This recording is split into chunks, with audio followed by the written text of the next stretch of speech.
रास्ता नथिबारु गाँ को पहुंची पार्लानी आंबुलांस। अंकाबंका जंगल रास्तार गुरुतर महिला को 8 किलोमीटर कांधरे बोहिले परिवार लोके। एभली घटना देखा मिली कंधमाल जिला तुमुड़ीबंध थाना मुंडीगड़ पंचायत रे। तर्लिंगी गाँवर बलमाड़ू माझी सपरिवार सह राति घरे शोइथिबा बेले विलंबित राति एक विषधर साप कामुड़िला। परिवार लोके सकाळु आंबुलांस को जोगाजोग करथिले हेले गाँ को रास्ता नथिबारु गाँ रे पहुंची पार्लानी आंबुलांस।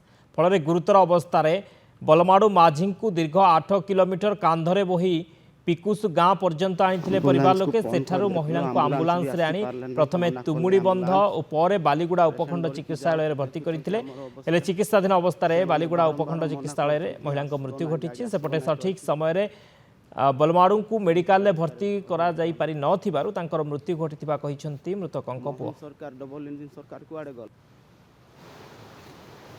एम्बुलेंस को फोन कर देखलो एम्बुलेंस भी आसी पारले ना मना कले एम्बुलेंस पेशेंट धरिकी जाऊँ देखुंत आमर अवस्था से माने बारंबार मना कर आसब ना गाड़ी आसब ना कहीकि एमती अवस्था रहीचु आम।